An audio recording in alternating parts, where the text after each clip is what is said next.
நிலைப்பாடு ஏற்பட்டு வந்து அதில் மருத்துவர் ஐயா அவர்கள் மனம் வருந்தி பத்திரிகையாளர் சந்திப்பில் கண்ணீர் மல்கியதை கண்ட என் கட்சியுடைய பல நிர்வாகிகளும் நானும் என் சகோதரர்களும் வருத்தமடைந்தோம். சமூக நீதி தளத்தில் தமிழ்நாட்டில் தொடர்ந்து பணியாற்ற வேண்டிய ஒரு மாபெரும் அரசியல் இயக்கம் பாட்டாளி மக்கள் கட்சி. அந்த கட்சியில் இப்போது ஏற்பட்டிருக்கிற இந்த சிறு குழப்பங்கள் தீர வேண்டும் என்று மனதார நாங்கள் விரும்புகிறோம். அந்த அடிப்படையில் ஒரு மன வருத்தத்தில் இருந்த மருத்துவர் ஐயா அவர்களை என் சகோதரர் திருமாவளவன் அவர்கள் சந்தித்து, உங்களால் வளர்ந்தவர்கள், உங்களால் வளர்க்கப்பட்ட நாங்கள் இருக்கிறோம் ஐயா, கவலைப்படாதீர்கள் என்கிற ஒரு ஆறுதலை தெரிவித்து வந்திருக்கிறார். அவ்வளவுதான் இந்த சந்திப்பினுடைய காரணம். இதை தவிர வேறு ஒன்றும் இல்லை.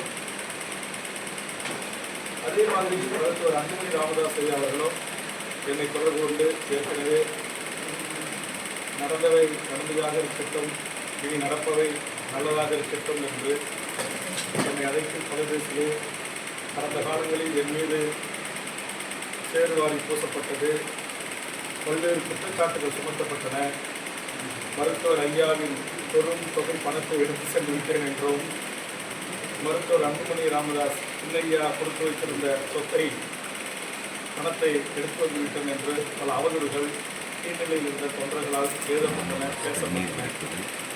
அவற்றுக்கெல்லாம் ஒரு முற்றுப்புள்ளி வைப்பது போல் மருத்துவர் ஐயா அவருக்கு பதவி கொடுக்கிற வாய்ப்புகள் பேசப்படுது. அது யூகமா உண்மையா? இதெல்லாம் யூகத்தின் அடிப்படையில் கலைப்படப்படுகின்ற வதந்திகள். குறிப்பா வன்னியர் சங்க தலைவர் பதவி கொடுப்பதா சொல்லுது. அவர் ஏற்கனவே வன்னியர் சங்கத்தினுடைய மாநில குழு தலைவராக இருந்தார். ஒரு துணைத் தலைவராக இருந்து தமிழ்நாடு முழுவதும் குருவோடும் மற்றும் மருத்துவர் ஐயாவோடும் சேர்ந்து பயணித்திருக்கிறார். மருத்துவர் ஐயாவுடைய நான் இருந்த ஒரு 20-30 ஆண்டு காலத்தில் மருத்துவர் ஐயா சின்னையாவுக்கான பாதுகாப்பு பணிகளை நாங்கள் தான் கவனித்தோம். குடும்பத்தில் ஏற்படுகின்ற நல்லது கெட்ட நிகழ்ச்சிகளில் பெருமுக ஆற்றினோம். அந்த உணர்வோடு அவர் கலந்துட்டார். அவருக்கு எனக்கு அந்த பிரச்சனை இல்லை. இது வந்து திடீர்னு ராமதாஸ் ஒருவேளை உங்களை பாட்டாளி மக்கள் கட்சி தலைவராக அறிவிச்சுட்டா நீங்கள் போவீங்க, போக மாட்டீங்க? இல்லை, நான் சொல்கிறேன், நான் வந்து தமிழ்நாடு முழுக்க கட்டமைப்புகளை உருவாக்கி தமிழ்நாட்டில் பிரிக்கப்பட்ட வருவாய் மாவட்டங்கள் அத்தனையிலும் இன்றைக்கு கட்சி கட்டமைப்பு உருவாக்கி கட்சி மிக வேகமாக வளர்ந்து வருகிறது. நீங்களே பார்த்தீங்க, நாலூர் மணியும் பொழுதூர் வண்ணமும் பல்வேறு சமூகத்தை சார்ந்தவர்கள், அமைப்புகள், இயக்கங்களை 10க்கும் மேற்பட்ட கட்சிகள் இயக்கங்களை கட்சியில் இணைந்திருக்கு. ஆக என்னை தலைவராக ஏற்றுக்கொண்டு ஒரு பெரும் தமிழ் சமூகத்தின் கூட்டம் நடத்தி பின்னால் அணிவகுத்து நிற்கின்ற போது நான் திரும்பவும் பாட்டாளி மக்கள் கட்சியில் சேர்ந்து பயணிப்பதற்கு வாய்ப்பு இல்லைன்னு சொல்லிட்டேன். உடைக்கவும் முடியாது. பாமக அழிஞ்சு போச்சுன்னு சொல்றதெல்லாம் கற்பனை. பாமகவுக்கு ஒரு செல்வாக்கு, ஒரு குறிப்பிட்ட வாக்கு சதவீதம் தோற்றாலும் இருக்கிறது, ஜெயிச்சாலும் இருக்கிறது. நீங்க சொல்றீங்க, ஆனா ராமதாஸ் செய்தியாளர் சந்திக்கும் போது 2 விஷயத்துக்கு சொல்லியிருக்காரு. ஒண்ணு வந்து அவரோட தாய் மீது வந்து பாட்டம் வீசப்பட்டதா ஒரு மற்ற பதிவு பண்ணிருக்காரு. குரு வந்து தொடர்ந்து அவமானப்படுத்தப்பட்டதா சொன்னாரு. அது மாதிரி வேல்முருகனுக்கு ஏதாவது அவமானங்கள் நடக்கப்பட்டிருக்கா? எனக்கு அவமானம் வந்து ஒரு கருத்து ரீதியான கட்சி விட்டு விளக்கை கேட்காம நீக்கிட்டாங்கிற அந்த அவமானம் தான். அப்புறம் என் மீது அவதூறு பேசப்பட்டது. அந்த அவதூறு இல்லை என்பது இப்போ மருத்துவர் ஐயாவுடைய என் சகோதரருடைய நேர்த்திய சந்திப்பின் மூலம் அது இல்லைன்னு ஆகிப்போச்சு. சின்னையா என்னை அழைச்சி அவரே என்னை கட்டிப்பிடிச்சி, ஏன்பா நீ முறிக்கிட்டு போற, பரிசெல்லாம் மறந்துடு, பரிசெல்லாம் கோவத்தில் ஆரங்கத்தில் பேசிட்டு அப்படின்னு சொல்லி அவரே எனக்கான அந்த ஆறுதலை தெரிவித்து விட்டார். அதனால அது முடிஞ்சு போச்சு. நன்றி, வணக்கம். வரலாறு தெரியாதவர்கள் பேச திரு விஜய் அவர்கள் அனுமதிக்க கூடாது. நான் ஒரு அரசியல் கட்சியினுடைய தலைவர் என்கிற முறையில் நான் பேசுகிறேன். உங்களுக்கு என் பேச்சின் மீது எதிர்ப்பு இருந்தால், ஆட்சேபனை இருந்தால், இதே போன்று ஒரு பத்திரிகையாளர்களை சந்தித்து வேல்முருகன் இப்படி அவதூறான கருத்துக்களை பேசியிருக்கிறார், தவறான கருத்தை பேசியிருக்கிறார் என்று திரு விஜய் அவர்கள் பத்திரிகையாளர்களை சந்திப்பை நடத்தி கேள்வி கேளுங்கள். நான் சந்திக்க தயாராக இருக்கிறேன். நான் ஒவ்வொரு நாளும் பத்திரிகையாளர்களை சந்தித்து வருகிறேன். ஆனால் அதை விட்டுட்டு அஞ்சாம் முஞ்சான்களை விட்டு பேச வைப்பது, வீடியோ போட வைப்பது, ஃபேஸ்புக்கில் ட்விட்டரில் எழுத வைப்பது, இதையெல்லாம் மறந்து வருகின்ற திரு நண்பர் விஜய் அவர்களுக்கு அழகல்ல.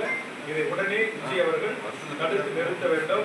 இந்த வேல்முருகன் மன்னிப்பு கேட்க வேண்டும் என்றெல்லாம் தொலைக்காட்சியை அமர்ந்து கொண்டு பேசுவது, என்னை பிடிக்காத அரசியல் கட்சியினுடைய துணையோடு சேர்ந்து கொண்டு யூடியூப்ல பேட்டி கொடுக்க வைப்பது, இதெல்லாம் தமிழர் நாகரிக அரசியலுக்கு அழகல்ல என்பதை நடிகர் விஜய் அவர்களுக்கு தெரிவித்துக் கொள்ள வேண்டும். ரசியுங்கள், அதை நான் வேண்டாம் என்று சொல்ல மாட்டேன்.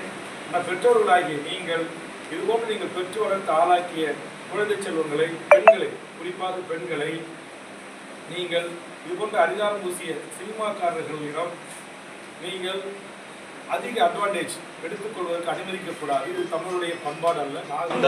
அன்புமணி ஏற்கனவே பல முறை தொடர்பு கொண்டு பேசியிருக்கிறார்.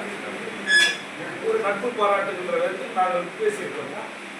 நீங்கள் மருத்துவர் ஐயாவை சந்திக்கிறதுக்கான வாய்ப்புகள் இருக்கா? மருத்துவர் ஐயா சந்திக்கிறதுக்கான வாய்ப்பு தற்போதைக்கு எதுவும் இல்லை. ஏதாவது பொது நிகழ்ச்சிகள் இங்கே சந்திக்கின்ற போது வாய்ப்பு கிடைத்தால் ஐயா அவர்களை சந்தித்து கண்டிப்பாக வணக்கம். உங்களுக்கு அழைப்பு விடுத்தால் சந்திப்பீங்களா? உங்களுக்கு அழைப்பு விடுத்தால் சந்திப்பீங்களா? அதான் சொல்றேன். இப்ப அரசியல் இப்ப அழைப்ப மருத்துவர் ஐயாவை விட மாட்டாரு. ஏன்னா இப்ப அழைப்பு விட்டு அது அரசியலா மாற்றப்படும். இன்னும் 10 மாத காலத்துல தேர்தல் வர இருக்கிறது. ஆனால் ஐயா அவர்களை நல்ல நிகழ்ச்சிகள்ல பொது நிகழ்ச்சிகள்ல சந்திக்கின்ற வாய்ப்பு கிடைக்கும். கண்டிப்பா ஐயா அவர்களை சந்திப்பேன். கடந்த காலங்களில் நான் அதிமுக கூட்டத்தில் இருந்த போது தலைவர் கலைஞரை சந்தித்திருக்கிறேன். தலைவர் கலைஞரோடு கூட்டத்தில் இருந்த போது அதிமுக அம்மையாக சந்தித்திருக்கிறேன். அதே போன்று நான் அங்கு ஒரு 30 ஆண்டு காலத்திற்கு மேலாக அப்டேட் சங்கம் பாட்டாளி மக்கள் கட்சி பயணித்திருக்கிறேன்.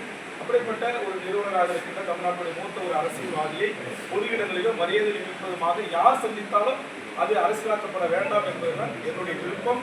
மருத்துவர் ஐயா அவர்களும் மருத்துவர் அன்புமணி அவர்களும் இணைந்து அப்பா மகன் அவருக்குள் நீரடிக்கு நீர் உலகாது என்றைக்காக இருந்தாலும் அவர்கள் ஒரு துணையின் கீழ் இந்த மண்ணில் அவர்கள் கட்சி சேர்ந்து பயணிக்கும். இது ஒரு என்ன சொல்லுவாங்க, இது ஒரு குடும்பத்தில் ஏற்படுகின்ற ஒரு பிரச்சனை. அந்த குடும்ப தலைவர்களும் குடும்ப உறுப்பினர்களும் அந்த குடும்பமாக கருதப்படுகின்ற பாட்டாளி மக்கள் கட்சியுடைய குடும்ப உறுப்பினர்களும் அதை பேசி தீர்த்துக் கொள்வார்கள். இதில் 3ஆம் தரத்தினுடைய தலையீடு தேவையில்லை என்று நான் கருதுகிறேன்.